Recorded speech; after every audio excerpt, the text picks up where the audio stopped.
አንድ ነገር ውሸት የሚባለው ምን ሲሆን ነው? ወይም ስህተት ነው የሚባለው ምን ሲሆን ነው? እሺ በጣም ጥሩ።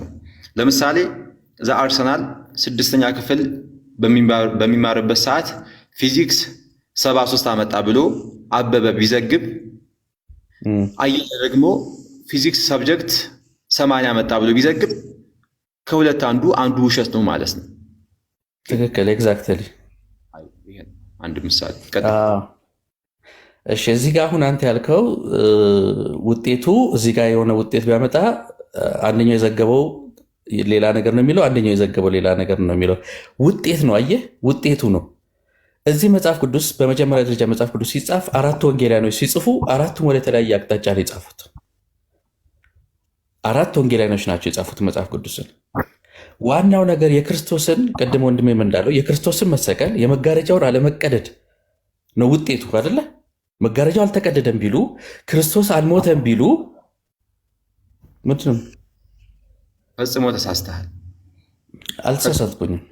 አንተ በፈለግከው ደረጃ ልረዳ አልችልም። እኔ በገባኝ ደረጃ እና በተረዳው ደረጃ ነው። እንደኔ ተረዳ ብዬ አላስገድድም እኮ። አይደለም። አሁን ውጤቱ ስለመሰቀሉ ነው። ትክክል ነህ። በዚህ ጥቅስ መሰረት ክርስቶስ ተሰቅሏል፣ ነፍሱን ሰጥቷል። ይሄ ማረጋገጥ እንችላለን ይባል።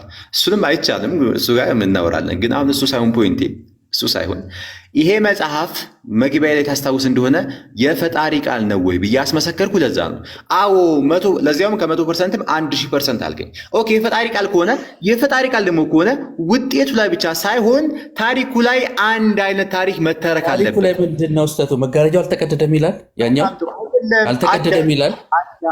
አዳምጠኝ። የእግዚአብሔር ቃል አንዱ በአንዱ አይተችም ብለን ተስማምተናል ቅድም። የፈጣሪ ቃል ነው፣ አዎ፣ አንዱ በአንዱ አይተችም። እዚህ ጋር ደግሞ እየተቸ ነው አንዱ በአንዱ። ምን ብሎ ሉቃስ ማርቆስን ይተቸዋል? ምን ብሎ የሚተቸው? ሉቃስ ምን ይለዋል ማርቆስን? ምን ብሎ ተቸው? ልመልስላት፣ ተረጋጋ። ሉቃስ ምን ይላል? መጀመሪያ የተከሰተው ግርዶሽ ተቀደደ፣ ከዛ ነፍሱን ሰጠ ይላል ሉቃስ። አየሁ ማርቆስ ሲተቸው መጀመሪያ የተከሰተው የሚለው። በጣም ጥሩ።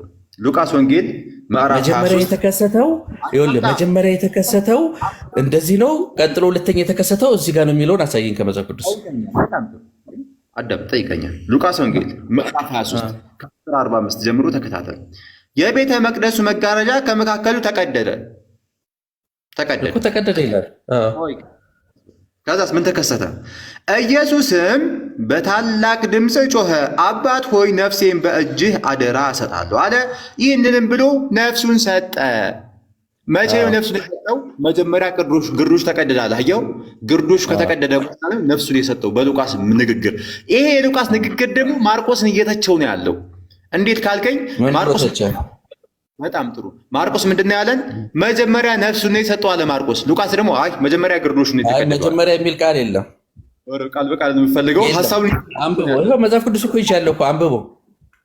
እሺ ማርቆስ ወንጌል አንተ የፈለከውን ቃል በቃል ማምጣት አይጠበቅብኝም። ሐሳቡን ግን እያሳየሁ ነው። የሌለ ቃል ጨምረህ እኮ አይደለም ነው አንተ በሚመች ልክ ሰው እንዲረዳ ማድረግ የለብህም። አይሆንም፣ ይሄ ማምለጫ አይሆንም። የሌለ ቃል አትበል። የዛች አይደለም የዚህ መጽሐፍ ቡድን በደንብ እናያለን። እሺ ልቀጥል። እሺ አሁን በሉቃስ ወንጌል መሰረት ምን ተስማማን? መጀመሪያ ግርዶሽ ተቀዷል፣ ከዛ ነፍሱን ሰጥቷል። በሉቃስ ንግግር መሰረት ተስማምተናል።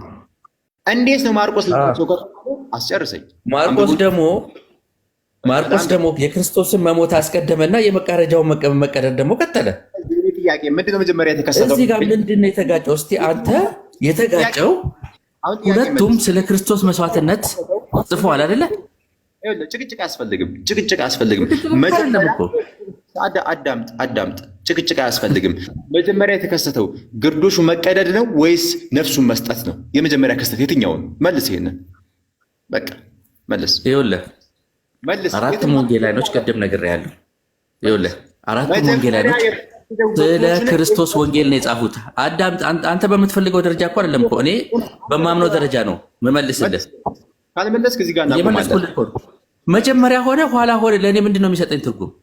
ዋናው ነገር ስለ ኃጢአት የተከፈለው መስዋዕትነት ነው።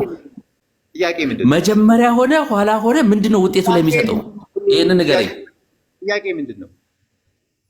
ቀደመ ነው መጀመሪያ የክርስቶስ መሞት ቀደመ፣ በኋላ ላይ መጋረጃ።